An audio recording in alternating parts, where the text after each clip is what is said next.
All right, silly people, here's the situation. Um, Starting from a variation on the action, where now the um, function within is going to depend on not just position and velocity, but also acceleration. We're meant to derive a new formula for the Euler-Lagrange equation, which has terms of accelerations in it, um, using the variational principle in Hamilton's stuff, to then apply that Euler-Lagrange equation to some Lagrangian that Goldstein made up. Uh, so this, what I've written already is nothing new, except the terms which depend on accelerations here now.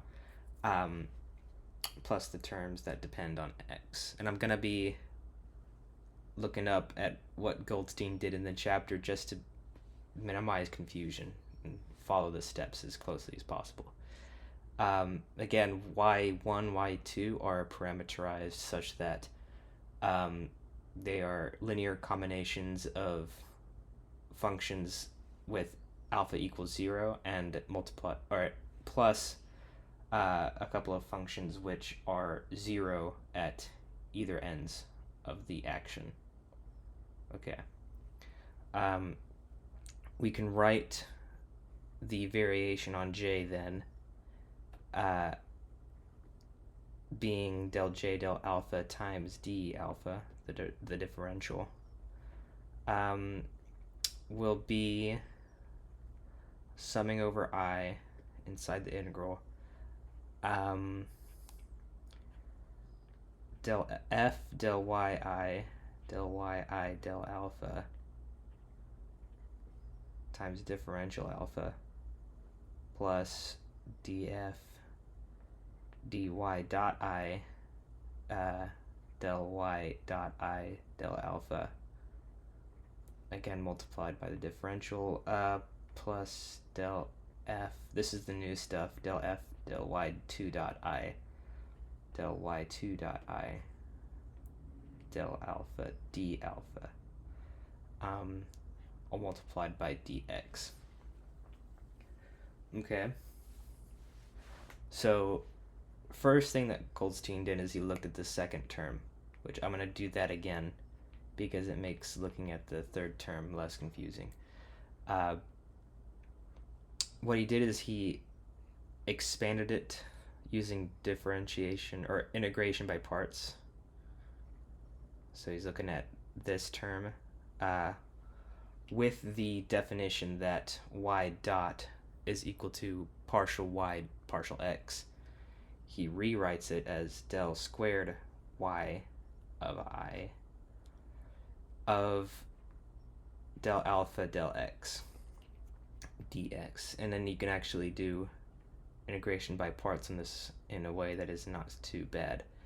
You end up with del f del y dot I del yi del alpha, right, evaluated from the endpoints, minus the integral from 1 to 2. Now you have del yi del alpha times the total derivative d dx of the partial derivative of the function with respect to velocity terms times dx. The cool thing about that is that the second term in that evaluation term is always going to be 0 when you evaluate it at the endpoints. So we can always just cross that bad boy off. And you're left with that negative integral, which we're going to plug in later. First, we have to deal with the third term. So, third term. Now we have the integral from 1 to 2 of del f del y2 dot I, and then del y2 dot I del alpha is the third derivative of yi with respect to alpha 1 time and x 2 times dx. Using integration by parts again, now we're pulling out a del f del y2 dot I and a del yi del alpha again, right? And we're subtracting that. We're gonna get a del yi del alpha times the first total derivative of del f del y2 dot I. Actually, no. No. This is the second derivative of y with respect to first alpha then x times that total derivative integrated over dx. Okay.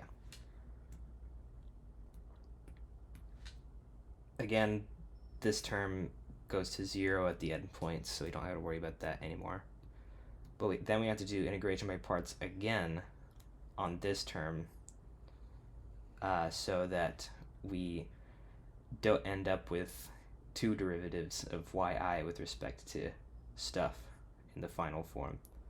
So doing integration by parts again, I'm going to say that this stuff, it'll be del f del y2 dot I again times del yi del alpha again. So nothing has changed there, that's still 0. With a minus sign thrown onto it because the integral is a minus sign. Plus the integral from 1 to 2. Now we have del yi del alpha with a second total derivative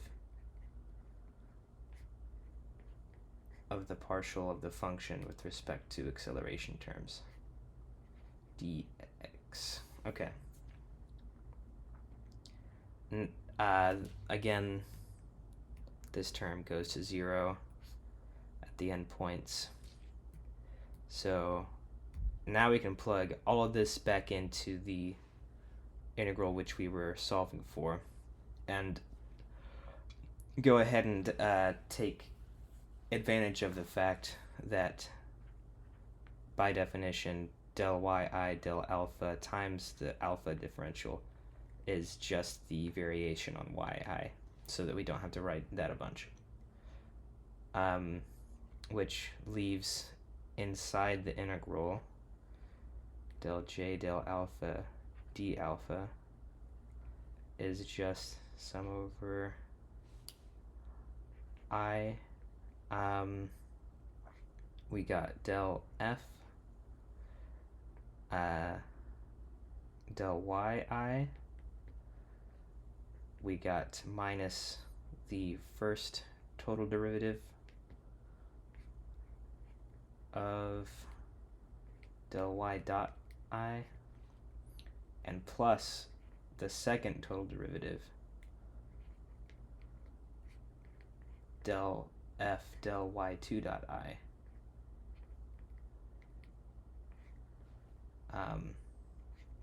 times dx times a variation in y. So to minimize that action, the stuff in the parentheses has to be 0 as per the usual arrangement. So now we have this constraint. I'm writing it all again. Minus d dx del f del y dot plus del squared, or d squared dx squared del f del y2 dots is equal to 0. And then if you like, to turn this into something physical, you can have F be a Lagrangian. You can have X become time. You can have Y become any generalized coordinate system. And so you have a Euler-Lagrange equation which now depends on derivatives of accelerations as well as velocities. Q dot.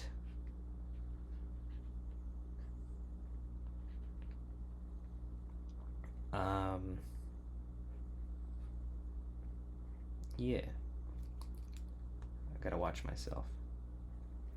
L Q2 dots J equals 0. Then Goldstein wants us to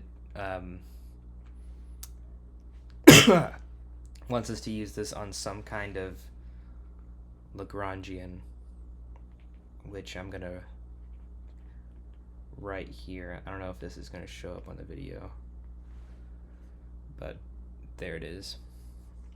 That's the Lagrangian. So just find the equation of motion then. Okay, let's start by taking the partial with respect to Q. The partial with respect to Q will just be minus m over 2 Q2 dots, right? Let's do the partial derivative with respect to velocities. Hey, there isn't one. So that's a constant of motion. Then with respect to accelerations, you just have, oh shit.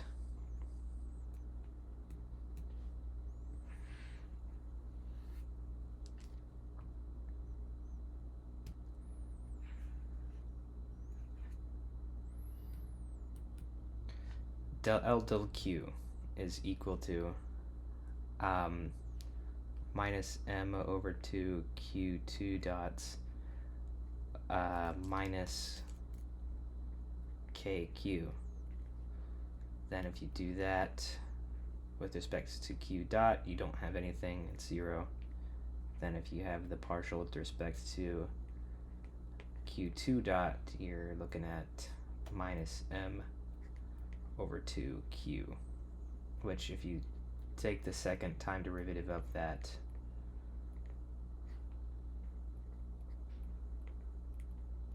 that's going to be just minus mq2 dots over 2, right?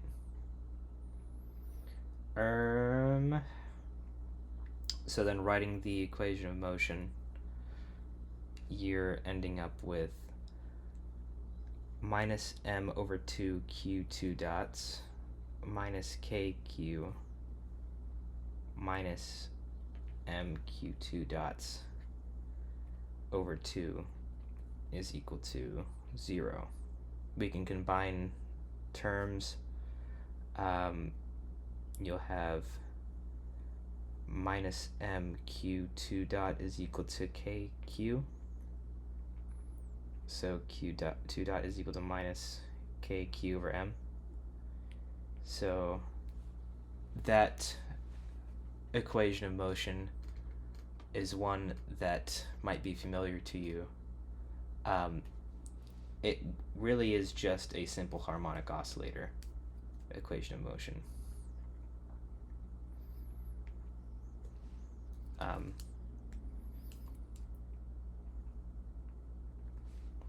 What do I mean by that? It's if you look at like Hooke's law, you can see that the force on a spring is equal to minus k times the distance from its equilibrium point. So I'm just gonna write this. F is equal to minus kq. And then Newton's second law, F is equal to ma, which I'm going to write as mq2 dots is equal to minus kq, you get the same thing. So this is just a simple harmonic oscillator.